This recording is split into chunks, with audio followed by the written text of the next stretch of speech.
Good afternoon, everyone. My name is Nikhil Verma. So today we are going to start with the topic of preamble. Polity का lecture है ये. Basic NCERT course जो है हमारा, NCERT course भी कहेंगे हम लोग, और जो टॉपिक है वो पॉलिटी के लिए कितना इंपॉर्टेंट है उसमें वो भी हम लोग देखेंगे. प्रीलिम्स और मेंस पर्सपेक्टिव के लिए देखेंगे, क्योंकि अगर फोकस करें हम लोग पीटी पर या फोकस करें मेंस पर, तो दोनों में जो क्वेश्चंस आ रहे हैं ना वो बेसिक फिलॉसफी ऑफ कॉन्स्टिट्यूशन से आ रहे हैं कि बेसिक फिलॉसफी क्या है कॉन्स्टिट्यूशन की. कोई तुमसे डायरेक्ट आर्टिकल नहीं पूछा आ रहा, कोई तुमसे डायरेक्ट कॉन्स्टिट्यूशन अमेंडमेंट नहीं पूछी आ रही, पर अमेंडमेंट का रीज़न पूछा जा रहा है. अमेंडमेंट कौन से बेसिक फीचर पे इफेक्ट डाल रही है, ठीक है, उन चीज़ों पे क्वेश्चन आ रहा है. डॉक्ट्रिन्स पे क्वेश्चन आ रहा है, सेपरेशन ऑफ पावर पे क्वेश्चन आ रहा है, ठीक है, डॉक्ट्रिन ऑफ प्लेथ एंड सब्सटेंस हो गया, डिफरेंट डिफरेंट है, उन पे क्वेश्चन आ रहा है. कॉन्स्टिट्यूशन के जो बेसिक फंडामेंटल वैल्यूज़ हैं, मोरालिटीज़ हैं, उनके ऊपर क्वेश्चन आ रहे हैं, कॉन्स्टिट्यूशनिज्म के ऊपर क्वेश्चन आ रहा है. तो उस जो वो कोर पार्ट है हम लोग उस पर फोकस करेंगे. कोर पार्ट को समझने के लिए सबसे पहला जो हमारा टॉपिक होता है वो है preamble. Okay, so we can सी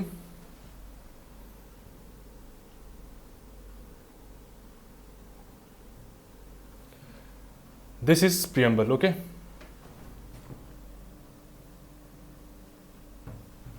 सो ये अब सब लोगों ने एनसीईआरटीज पढ़ी होंगी, सिविल्स की प्रिपरेशन में सब लोग हैं, राइट. तो एनसीईआरटीज की हर एक चैप्टर के स्टार्टिंग में आप लोगों ने देखा होगा, जब किताब स्टार्ट होती है ना, तो फर्स्ट चैप्टर के स्टार्टिंग में होता है एकदम प्रीएम्बल बिल्कुल बना होता है, राइट. ये ओरिजिनल जो हमारा कॉन्स्टिट्यूशन है, जो हमारा संविधान है, वहीं से उठाया गया है. तो इस तरीके से ये बना होता है. जो इसका बेयर टेक्स्ट है वो इंपॉर्टेंट है, वो आप लोगों को पता होना चाहिए. Just a minute.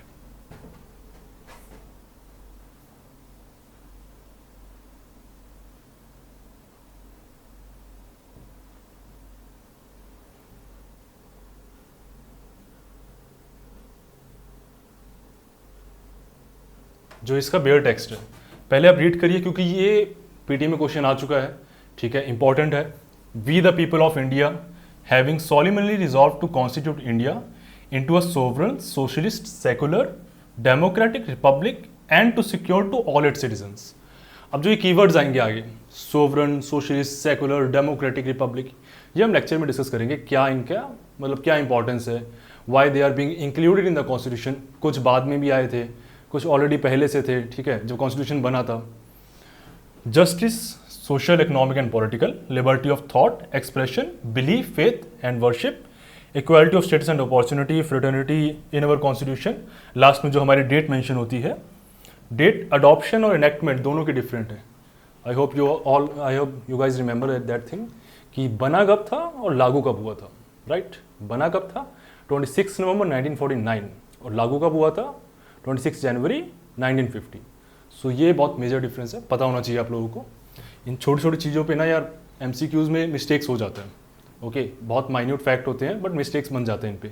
जब हम लोग जल्दी 100 क्वेश्चंस करते हैं, पॉलिटी के 100 क्वेश्चंस कर रहे हैं, ठीक है, या मॉक टेस्ट लगा रहे हैं, उनमें ये मिस्टेक्स हो जाती हैं. तो keep that thing, minor facts in mind. Okay, so preamble का बेयर टेक्स्ट है, रटना है अच्छे से. उसके बाद ये देखिए, इंट्रोडक्शन में हम लोग पढ़ेंगे डेफिनेशन की है क्या है प्रीएम्बल. ओके, सिंपल सी है, आप लोग स्लाइड में से पढ़ लेना, बट मेजरली आप समझो जो इसका एसेंस है, इंट्रोडक्टरी स्टेटमेंट है. हर एक चीज़ के पीछे कोई इंट्रोडक्शन होता है ना, किसी जो अपना, जैसे मैं हूँ, my name is Nikhil Verma, I have graduated from this college, I have studied this much, वो मेरा इंट्रोडक्शन हो गया, right. I belong to this state. Similarly constitution का एक इंट्रोडक्शन है, वो क्या है, वो प्रीएम्बल है. कॉन्स्टिट्यूशन की मोरल फिलॉसफी, फंडामेंटल वैल्यूज कहाँ मेंशन है, प्रीएम्बल में. जैसे एमिनेंट जो हमारे एक ज्यूरिस्ट हैं एन ए पालकीवाला, उन्होंने भी कहा है कि preamble is a identity card of the constitution. Okay, so definition में आप देख सकते हैं, और भी लिखा हुआ है इंपॉर्टेंस क्या होल्ड करता है ये. It serves as a soul and guiding spirit of the constitution, laying down the basic structure and objectives of the governance. Now objectives of the governance को कैसे हम जस्टिफाई करेंगे. गवर्नेंस, यू नो गवर्नेंस होता क्या, पहले ये चीज़ समझो. Executive कैसे रोल प्ले कर रही है इफेक्टिव मैनेजमेंट ऑफ पॉलिसीज़ को, कैसे जितनी भी जो सिटीजन्स हैं हमारे, जितने भी जो इंडिया में रह रहे हैं, उनको कैसे बेटर सर्विसेज प्रोवाइड करवा पा रही है, उनको कैसे केटर कर पा रही है, वो this all component goes for the governance part. Okay, और बेटर गवर्नेंस कैसे दे पा रही है, और गवर्नेंस की कौन कौन से फाउंडेशन पिलर्स होने चाहिए, कौन कौन सी वैल्यूज होनी चाहिए, वो कौन मेंशन करेगा, प्रीएम्बल. Got it. उसके बाद देखिए, the preamble helps in interpreting the ambiguous provisions of the constitution by providing insight into the framers intent. अब एक बहुत इंपॉर्टेंट फैक्ट है कि प्रीएम्बल जो है वो प्रीएम्बल जो है it is based upon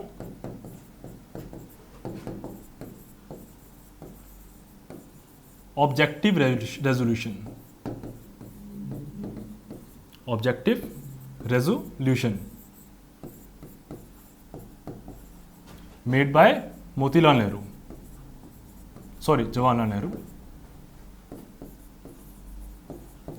made by Jawaharlal Nehru.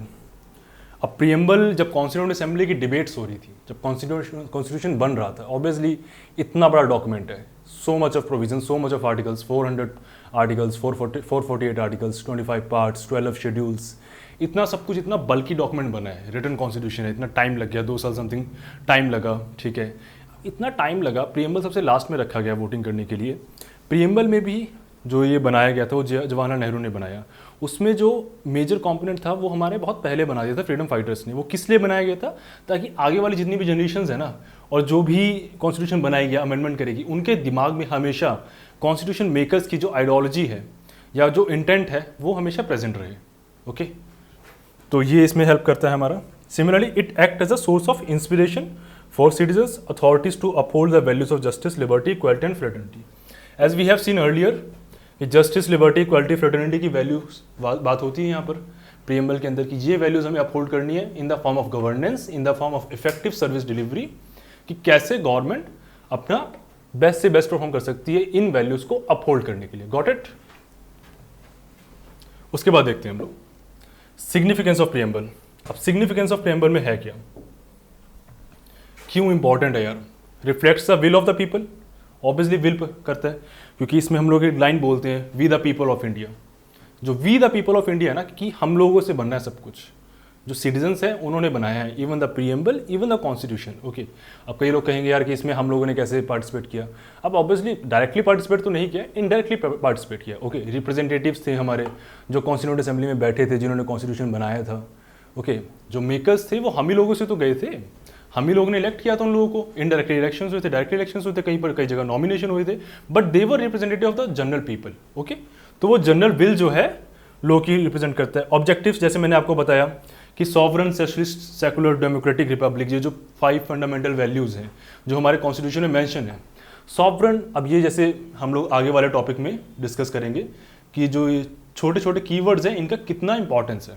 Sovereign का मतलब क्या होता है? Sovereignty is like we can say in layman language it's control out of, like it's basic control.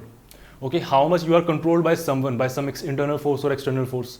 Example, आज इंडिया कोई भी डिसीजन ले रहा है अपना, okay, India is not bound by the pressure of international countries, international world, कोई भी third world, कोई भी country, developed country, be developing countries, they are not forcing the India to take this decision. Okay, similarly जो हमारे internal pressure है, for example state government, example Punjab हो गया, हरियाणा हो गया, तमिलनाडु हो गया, they not forcing the Indian government, the central government to take any kind of a decision. So that means India is a sovereign country. अब 47 से पहले हम लोग सॉवरन थे? ऑब्वियसली नहीं थे, बिकॉज एक्सटर्नल कंट्रोल था हम पे। ब्रिटिश जो थी, ब्रिटिश कॉलोनियल हमारे रेजीम जो थी, हमारे ऊपर राज कर रही थी अच्छे से। अब हमारा तो खुद का कोई वो ही नहीं था, खुद हम लोग कोई भी डिसीजन ले सकते थे। Every decision has to be approved by the British government or the British Parliament sitting in the United Kingdom. Okay, तो similarly sovereignty हमारे पास 47 के बाद आई। Okay, जब आज़ादी हुई 15 अगस्त 1947, जब आज़ादी हुई, लॉर्ड माउंटबेटन प्लान आया, ठीक है, सब चीज़ें हो गई। सब उसके बाद आज़ादी आई, तब जाके हम लोग सॉवरन हो पाए। उससे पहले हमारे डिसीजंस ओवरराइड हो रहे थे एक्सटर्नल फोर्सेस की वजह से। आज हम लोग इस चीज़ को देखेंगे कि सॉवरन कितना इंपॉर्टेंट है, क्योंकि इंटरनेशनल पॉलिटिक्स में अगर इंडिया का से बढ़ रहा है, उसकी रीज़न यही है कि वो सॉवरन बहुत स्ट्रांगली है, पॉलिटिकली भी सॉवरन है, इकोनॉमिकली भी सॉवरन है, जियोग्राफिकली भी हम लोग ट्राई करें, मतलब हम लोग सॉवरन है एक तरीके से, ठीक है। उसके बाद देखो, अब इसमें एक इंपॉर्टेंट चीज़ है, GS2 का मैं तुम्हें बताता हूँ, जो मेजर एरिया जो होता है ना, पार्ट जो होता है, जब भी हम लोग मेंस के आंसर लिखते हैं या प्रीलिम्स का भी आप देखोगे ऑब्जेक्टिविटी में, ऑब्जेक्टिव MCQs के अंदर, मेंस में स्पेसिफिकली ये इंपॉर्टेंस प्ले करता है कि हमारे GS2 के आंसर्स ना सुप्रीम कोर्ट की जजमेंट्स के अराउंड रिवॉल्व करते हैं, सुप्रीम कोर्ट के डॉक्ट्रिन्स के अराउंड रिवॉल्व करते हैं। डॉक्ट्रिन्स हो गया, ठीक है, और प्रिंसिपल्स हो गए हैं, ठीक है, उनके अराउंड चीज़ें रिवॉल्व करती हैं। सुप्रीम कोर्ट की judgments they are very much important. कोई भी टॉपिक पढ़ रहे हो, उसके रिगार्डिंग जो भी सुप्रीम कोर्ट की जजमेंट आई होती है, रीड अबाउट दैट थिंग। क्योंकि उससे वो that judgement and that particular principle, that particular phrase और sentence we can frame into mains question, उसमें हमें बहुत हेल्प मिलेगी, राइट। तो अब इसमें देखिए सोवरन जो है वो Kesavananda Bharati case versus state of Kerala के अंदर 1973 के अंदर ये केस हुआ था। उसके अंदर हमने कहा था कि सोवरन जो है वो बेसिक स्ट्रक्चर का एक पार्ट है। Now new word comes, right, basic structure. अब बेसिक स्ट्रक्चर को क्या समझेंगे, लाइक बिल्कुल नया वर्ड है, राइट। बेसिक स्ट्रक्चर नहीं सुना कभी किसी ने, तो बेसिक स्ट्रक्चर क्या है एक्चुअली में?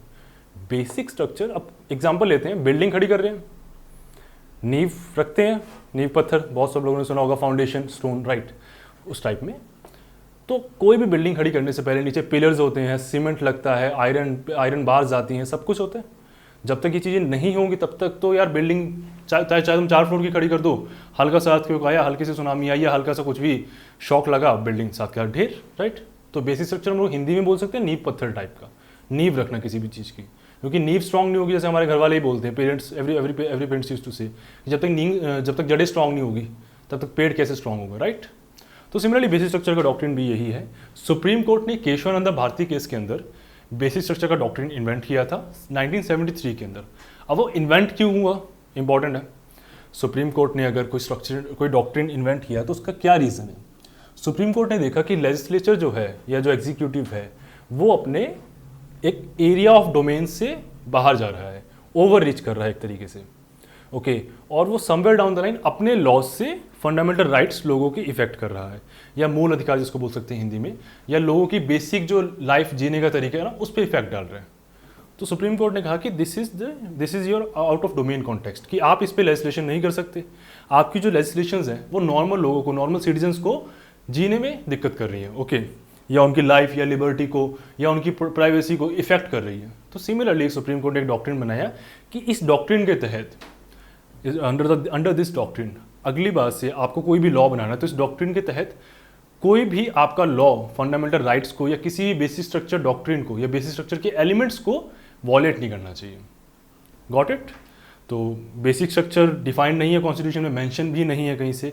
It's completely a judicial intervention और जुडिशियल इन्वेंशन ऑल्सो। इंटरवेंशन भी है, इन्वेंशन भी है, बिकॉज सेपरेशन ऑफ पावर है हमारी कंट्री के अंदर, डिफरेंट एग्जीक्यूटिव है, लेजिस्लेचर है, जुडिशरी है, तीनों ऑर्गन्स ऑफ द गवर्नमेंट है, वो डिफरेंट अपना रोल प्ले करते हैं, राइट।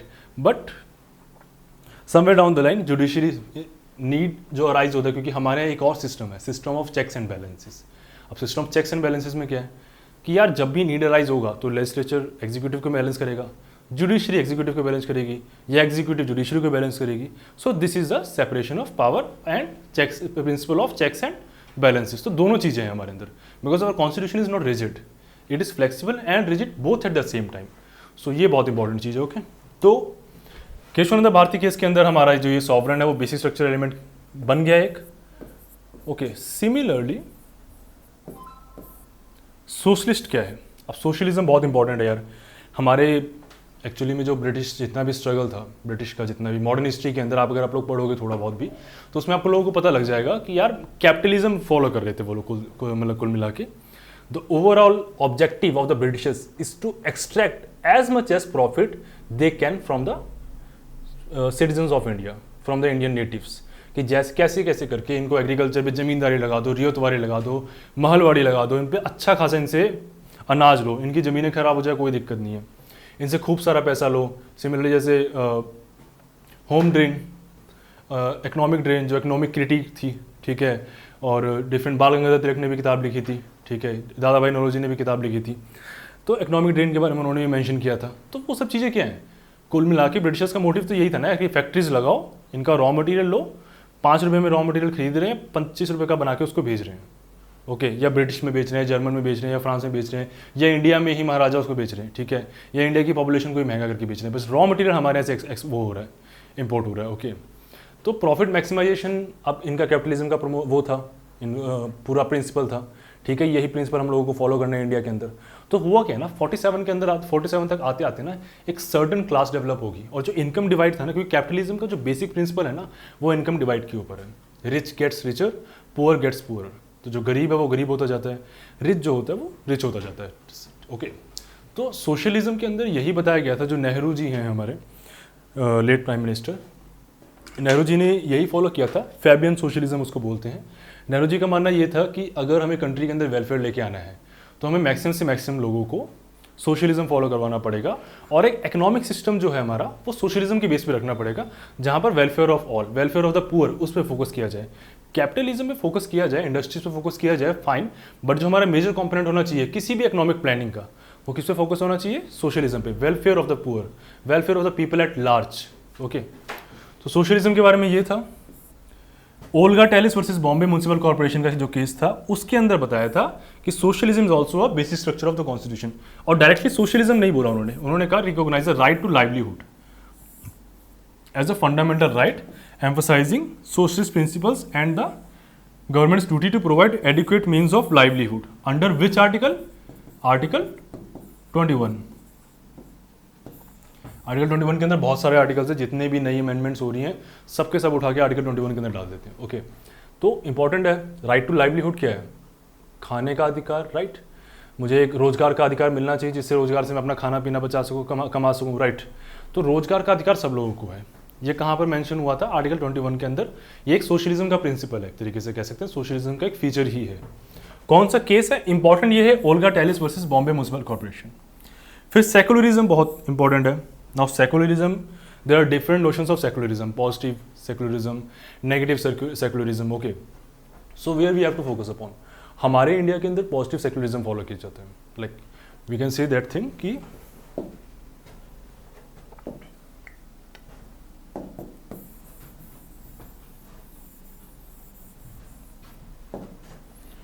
पॉजिटिव सेकुलरिज्म के अंदर हम लोग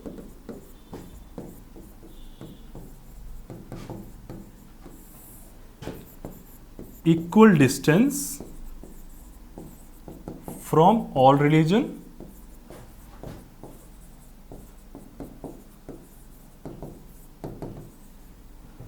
and equal respect to all religion.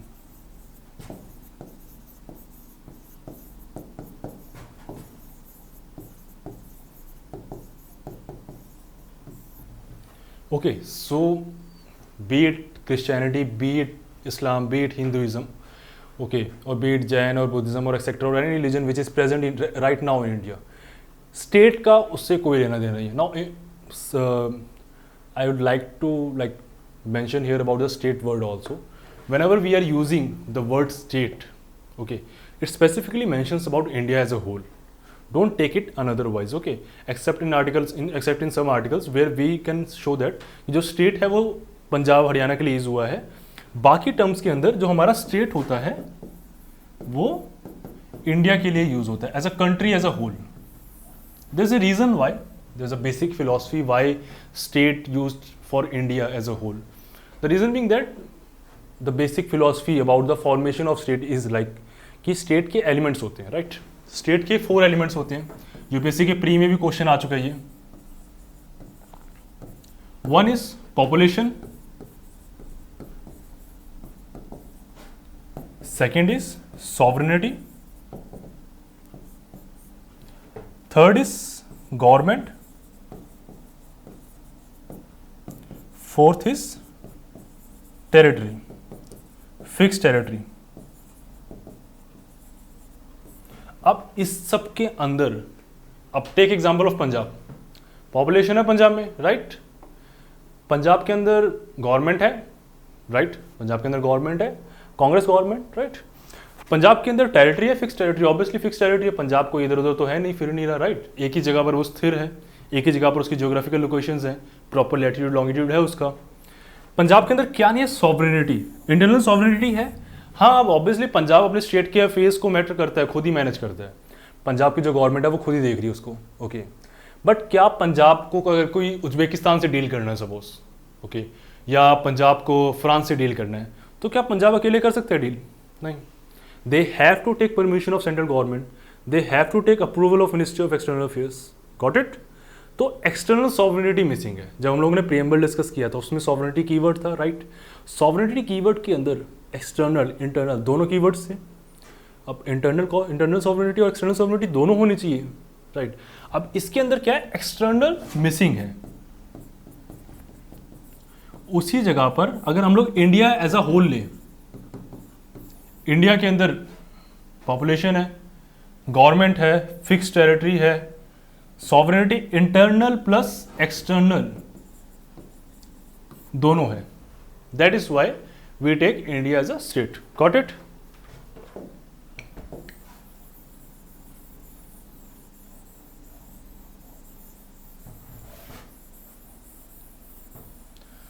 So we'll discuss about secularism के बारे में हम लोग पढ़ रहे थे. तो सेक्युलरिज्म का positive notion of secularism India follow करता है, जहां पर वो किसी भी स्टेट को, किसी भी मतलब रिलीजन को जो स्टेट होता है वो पार्शियल फेवर या किसी भी तरीके से फेवर नहीं करता. They give equal respect to every religion and they give equal weightage to every religion also, or we can say that the state does not have its official religion. Example, Pakistan is an Islamic state, right? तो पाकिस्तान का religion क्या हुआ? इस्लाम. India का religion कुछ नहीं है. India का कोई रिलीजन हिंदुइज्म नहीं है, इंडिया का रिलीजन कोई इस्लाम नहीं है, क्रिश्चियनिटी नहीं है. Okay, got it? तो सेक्युलरिज्म का मतलब ये था. और सेक्युलरिज्म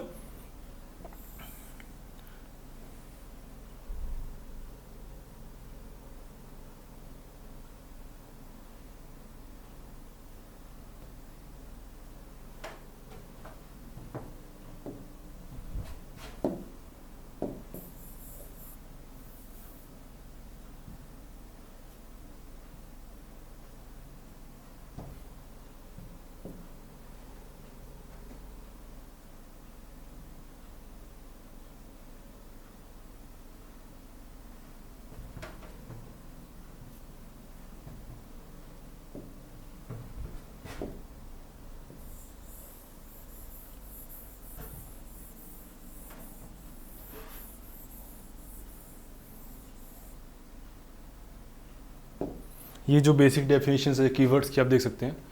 सोशलिस्ट क्या है? India's commitment to social economic justice, promoting welfare and equitable distribution of resources. Secular क्या है? State treats all religions impartially and there is no official state religion. Democratic क्या है? The government is elected by the people and works for the welfare of the all citizens. अब democratic important है.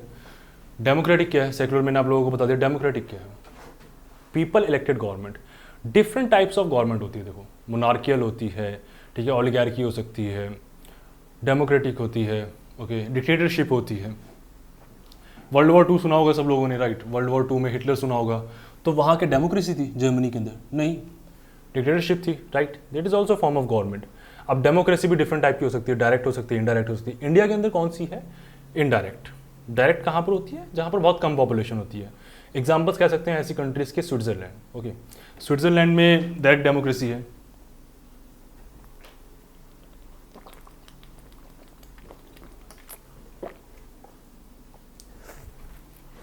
Direct democracy कौन कौन से device हो सकते हैं?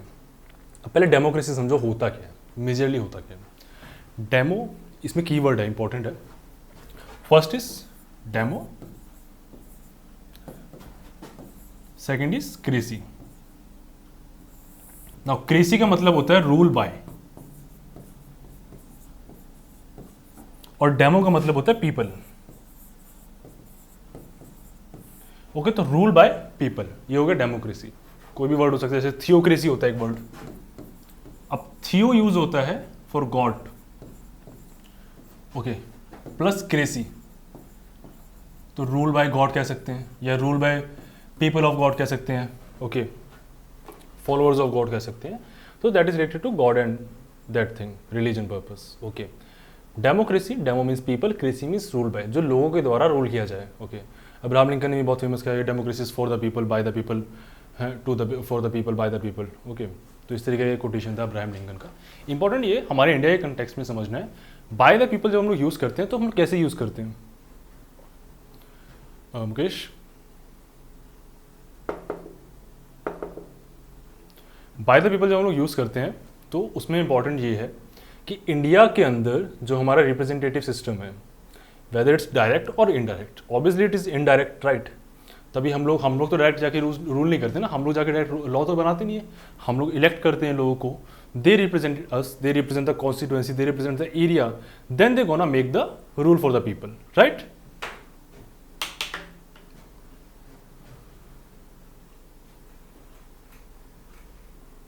सो हम लोग थे डेमोक्रेटिक पर। जो इंडिया का गोल है, पॉलिटिकल गोल है कि डेमोक्रेटिक कंट्री हमारी हमेशा रहे। तो डेमोक्रेसी हम लोग बात करते हैं, डेमोक्रेसी का मैंने आपको मीनिंग समझाया, रूल बाय द पीपल। और रूल बाय द पीपल कैसे? इनडायरेक्ट रिप्रेजेंटेटिव हमारी कंट्री के होते हैं, ओके। और डायरेक्ट डेमोक्रेसी की हम लोग बात कर रहे थे। डायरेक्ट डेमोक्रेसी क्यों इंपॉर्टेंट? अब डायरेक्ट डेमोक्रेसी कहाँ पर हो सकती है? डेमोक्रेसी दो टाइप की होती है, डायरेक्ट और इनडायरेक्ट। इनडायरेक्ट इंडिया के अंदर, इनडायरेक्ट मैंने आपको बता दिया कि कैसे होता है। हम लोग, कुछ लोग चुनते हैं, वो आगे जाके हमारे लिए लॉज बनाते हैं, राइट। डायरेक्ट डेमोक्रेसी के अंदर क्या होता है कि लॉज डायरेक्ट पूछे जाते हैं, वोटिंग होती है डायरेक्ट पीपल्स के बीच में, लोगों के बीच में, सिटीजन्स के बीच में वोटिंग होती है। कौन कौन सी कंट्री के अंदर ये फॉलो किया जाता है वो बहुत इंपॉर्टेंट है। स्विट्जरलैंड में फॉलो किया जाता है, और इसके डिवाइस होते हैं, डिफरेंट डिवाइस होते हैं, किस किस तरीके से पूछा जाएगा, किस किस तरीके से वोटिंग होगी, ओके। तो there are some device like initiative, okay, plebiscite, referendum. These are some different device of direct democracy. Got it? उसके बाद हमारा कीवर्ड जो मेजर है, हम लोगों ने अभी प्रीएम्बल में देखा था, वो है republic. India has an elected head of the state and there is no hereditary monarchy. Now that is more important. Hereditary monarchy हम पे रूल किसने किया था? ब्रिटिशर्स ने, राइट। ब्रिटिशर्स के अंदर सुना होगा, जो कोहिनूर है वो किस पे लगा हुआ है? रानी के ताज पे लगा हुआ है ना। क्वीन एलिजाबेथ जो है सेकंड, उनके ताज पे लगा हुआ है। तो क्वीन क्यों है? पहली बात, वो क्वीन किस पोजीशन पे है वो बहुत इंपॉर्टेंट है। उनकी कॉन्स्टिट्यूशनल और पॉलिटिकल हेड है वो क्वीन। जो किंग, क्वीन किंग का जो कंसेप्ट होता है, मोनार्कल हेड का कंसेप्ट होता है, जो राजा महाराजा से परंपरा चली आ रही है, उनके आज भी फॉलो होती है, ठीक है। जो कॉन्स्टिट्यूशनल हेड है, जो स्टेट के हेड है, वो कौन है? क्वीन या फिर किंग, ठीक है। पहले किंग हुआ करते थे, अब रिसेंटली 2 बार से क्वीन है, क्वीन एलिजाबेथ 1 और क्वीन एलिजाबेथ 2, ओके, जिनके कोहिनूर लगा हुआ है, इंडिया का ही कोहिनूर है वो, राइट। तो हमारे अंदर, हमारे यहाँ पर जो कंट्री के अंदर सिस्टम, जो पॉलिटिकल सिस्टम है, उसमें क्या है? एक इलेक्टेड हेड है। हेरिडेटरी मोनार्की नहीं है, राजशाही जो है वो हेरिडेटरी नहीं है, वो जो वंश है वो नहीं चला आ रहा आगे, इलेक्टेड है। प्रेसिडेंट जो है हम लोगों का, जो स्टेट का हेड है, देखो यहाँ पर एक बहुत इंपॉर्टेंट बात है, गवर्नमेंट का हेड होता है प्राइम मिनिस्टर और स्टेट का हेड कौन होता है? प्रेसिडेंट। Got it? तो जो स्टेट का हेड है वो प्रेसिडेंट, वो इलेक्टेड होता है, हाँ वो इनडायरेक्टली इलेक्टेड होता है। Citizens of India have no direct role to play in their elections. Their elections जब हम लोग प्रेसिडेंट पढ़ेंगे, तब पढ़ेंगे हम लोग, तब उसके अंदर देखेंगे इलेक्शंस ऑफ प्रेसिडेंट के अंदर जो इलेक्टेड लेजिस्लेटिव असेंबली मेंबर्स होते हैं, इलेक्टेड मेंबर्स ऑफ अपना लोकसभा होते हैं, राज्यसभा होते हैं, वो पार्टिसिपेट करते हैं। Direct people they don't participate, okay. And later on we will discuss about the election process of president in detail also, okay. तो हमारे यहाँ जो प्रेसिडेंट है वो इनडायरेक्टली इलेक्टेड है, पर इलेक्टेड है, that is more important, okay. Monarchal head वाला सिस्टम नहीं है, जैसे ब्रिटिशर्स में चला आ रहा है कि भाई आज राजा बन जाएगी, फिर राजा, कल को राजा का बेटा बन जाएगा, कल को राजा की मम्मी बन जाएगी, इस तरह सिस्टम, ये सब नहीं चल रहा है, ठीक है। हेरिडेटरी वाला सिस्टम ही खत्म है हमारे यहाँ। तो रिपब्लिक का मतलब ये हो गया।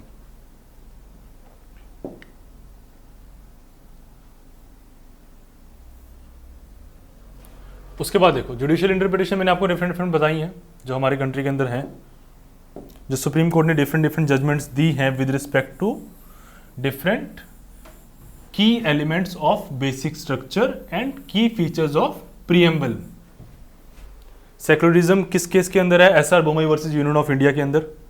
और डेमोक्रेटिक जो फीचर है वो इंदिरा गांधी वर्सेस राजनारायण का जो केस था, उसमें कहा था upheld the principle of free and fair election safeguarding the democratic fabric of the nation.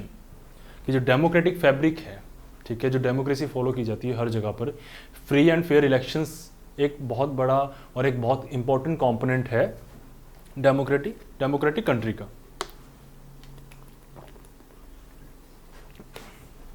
Got it? उसके बाद देखिए how the preamble serve as a guiding light of the constitution. शुरू में हम लोग पढ़ रहे थे प्रीएम्बल का बहुत इंपॉर्टेंस है कि फिलॉसफी बताता है, मॉरल गाइडेंस देता है, फंडामेंटल वैल्यूज इंस्ट्राइन होती है इसके अंदर, ठीक है, बहुत ज़्यादा इंपॉर्टेंट है, एक तरीके से गाइडिंग लाइट होती है, ये सोर्स ऑफ द कॉन्स्टिट्यूशन है, बहुत source of the power of the constitution है कि क्या क्या चीज़ों पे इम्पैक्ट करता है। तो ये हम लोग देखते हैं कि how it act as a guiding light of the constitution. How preamble serve as a guiding light of the constitution? Framing the constitution, ये स्टार्टिंग में बताया था आपको. The preamble sets the tone and direction for the entire constitution, outlining its fundamental principles.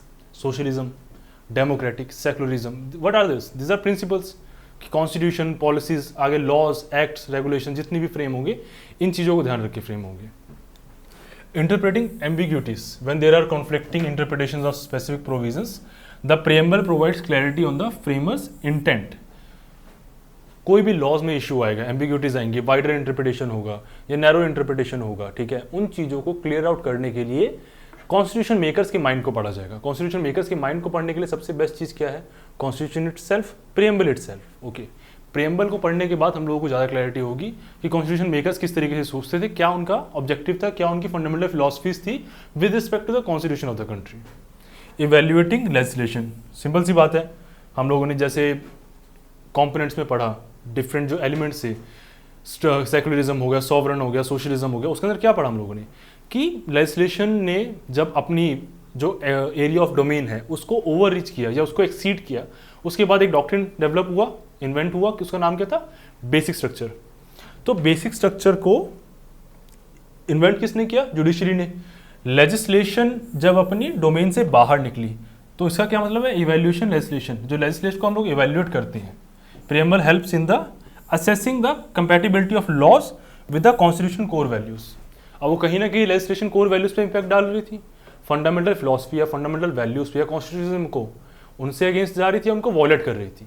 इसीलिए उनको preamble का help किया गया कि यार देखो, this is the bridge, okay, this is the domain of your law making. You can stand there but you can not cross that. You can not make a law outside this domain. And if a law is made outside the domain, then by the help of preamble इस legislation को evaluate किया जाएगा कि ये एक तो आपके domain से बाहर है और ऊपर से बेसिक स्ट्रक्चर को वॉयलेट कर रही है. Got it?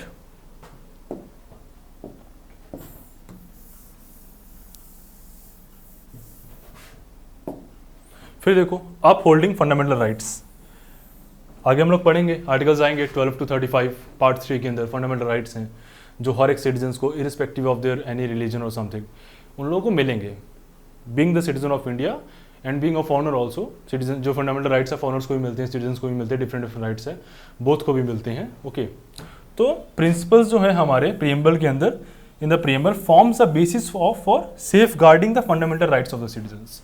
ये एक तरीके का बेस प्रोवाइड करते हैं कि फंडामेंटल राइट्स को हम फुली इंजॉय कर पाएँ, फंडामेंटल राइट्स के हम लिमिटेशंस भी सेट कर पाएँ, ठीक है. उनका एक जो डोमेन होता है ना फंडामेंटल राइट्स को एंजॉय करने वाला, एक तरीके से, और वो भी करने वाला है, प्रैक्टिस करने के लिए एक डोमेन जो प्रोवाइड करता है वो प्रेम्बल करता है. क्योंकि प्रेम्बल की जो फिलॉसफी है वो बहुत ही वाइड है, ठीक है. उसमें काफ़ी चीज़ें आती हैं, be DPSP, be it fundamental rights, be it fundamental duties, वो तीनों पार्ट्स और डिफरेंट और भी पार्ट्स उस प्रेम्बल के अंदर आते हैं. बीट पंचायती राज सिस्टम ऑल्सो, ओके, वो सब चीज़ें प्रेम्बल की फिलॉसफी के अंदर आती हैं.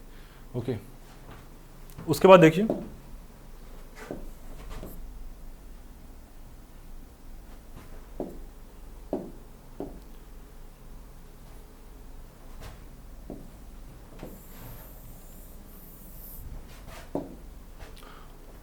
फंडामेंटल राइट्स मैंने आपको बताया था, principles of justice, liberty and equality in the preamble from the bedrock of fundamental rights. Principles of justice, liberty and equality. What do mean by justice? Important keyword है. Justice को हम लोग कैसे बोलेंगे? Justice is like giving someone's due, जो जिसके हकदार है उसको उतना मिलेगा, ठीक है. प्रॉपर न्याय मिलना चाहिए हर एक आदमी को, ठीक है. जिसने गुनाह किया है, जिसने कोई क्राइम किया, उसको प्रॉपर न्याय मिलना चाहिए. सिविल, क्रिमिनल, किसी भी तरीके का जस्टिस है, प्रॉपर हर एक का ड्यू मिलना चाहिए, और जस्टिस हर एक तरीके में, ठीक है. डिफरेंट आर्टिकल्स आएंगे, 14 आर्टिकल्स है, 15 आर्टिकल्स, 16 आर्टिकल्स है, सब में जस्टिस की बात होती है. लिबर्टी के आगे जाके बात होगी. लिबर्टी के अंदर हम लोग मेंशन करेंगे कि कैसे एक सिटीजन ऑफ इंडिया को फुली कैपेबल, फुली अपने आप को डेवलप करने के लिए जितने तरीके के राइट्स रिक्वायर्ड होने चाहिए वो उसको मिलने चाहिए, उसमें लिबर्टी की बात होती है. आर्टिकल 19 में बात होती है, ठीक है. इवन प्रेम्बल के अंदर भी बात है, liberty of thought, belief, faith and worship. Okay, preamble के अंदर ये बात हो रखी है कि लिबर्टी ऑफ थॉट, हमें सोचने का, बिलीफ, किसी पे भी भरोसा कर सकते हैं. भरोसा मतलब एज अ रिलीजन कि मैं किस चीज़ पे बिलीव करता हूँ, मेरा ये बिलीफ है, मैं इसको प्रोटेक्ट करूँगा, ठीक है. फेथ, रिलीजन के बारे में बात होती है. वर्शिप, पूजा पाठ, ठीक है. इन चीज़ों के बारे में। डीपी डायरेक्टिव प्रिंसिपल्स, डीपीएसपी जो हम लोग, प्रीएम्बल गाइड्स द इम्प्लीमेंटेशन। मैंने आप लोगों को पहले ही बताया कि डीपीएसपी और प्रीएम और फंडामेंटल हो गया या फंडामेंटल राइट्स हो गए, ये सब they all extract from the preamble itself. इनकी जो बेसिक फिलॉसफी है वो प्रीएम्बल के अंदर झलकती है। ओके, जो रूट्स हैं इनके वो प्रीएम्बल के अंदर दिखती हैं। Similarly the points is also saying the same thing. Constitutional amendments देखो, the basic structure doctrine established by the preamble related judgments ensures the core principles remain unaltered. Now this word is very much important here, unaltered. मैंने आप लोगों को पहले भी explain किया कि basic structure जो डॉक्ट्रिन है वो इंपॉर्टेंट है, बिकॉज कॉन्स्टिट्यूशन का जो बेसिक सिस्टम है, बेसिक वैल्यू सिस्टम है, बेसिक मोरालिटी है, कॉन्स्टिट्यूशनिज्म है। ओके, बहुत इंपॉर्टेंट वर्ड है कॉन्स्टिट्यूशनिज्म। वो अल्टर नहीं होना चाहिए, ठीक है। इसीलिए बेसिक स्ट्रक्चर डॉक्ट्रिन का अमेंडमेंट हुआ है, ओके सॉरी इन्वेंशन हुआ है। और कॉन्स्टिट्यूशन जो अमेंडमेंट है उनको हमेशा इस जो प्रिंसिपल है इसको हमेशा देखना पड़ेगा, क्या ये प्रिंसिपल वायलेट ना हो, बाकी किसी भी तरीके की लेजिस्लेशन में कोई दिक्कत नहीं है, बस बेसिक स्ट्रक्चर पे कोई इफेक्ट ना पड़े। Got it.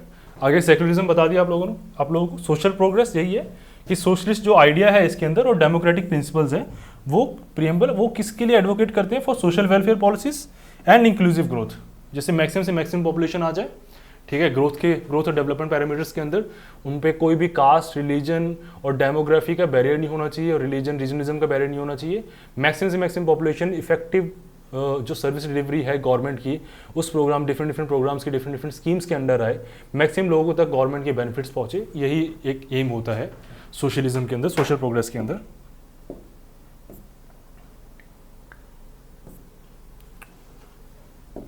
आगे देख लीजिए, स्लाइड्स खत्म हो गई है। हमारा जो लास्ट स्लाइड है प्रीएम्बल का वो क्या है, प्रीएम्बल की इंपॉर्टेंस के बारे में बताया गया, सिग्निफिकेंस भी हम लोगों ने कर लिया। तो कंक्लूड कैसे करेंगे कि preamble of India serves as guiding spirit, we have already read that, encapsulating the dreams and aspiration of the people.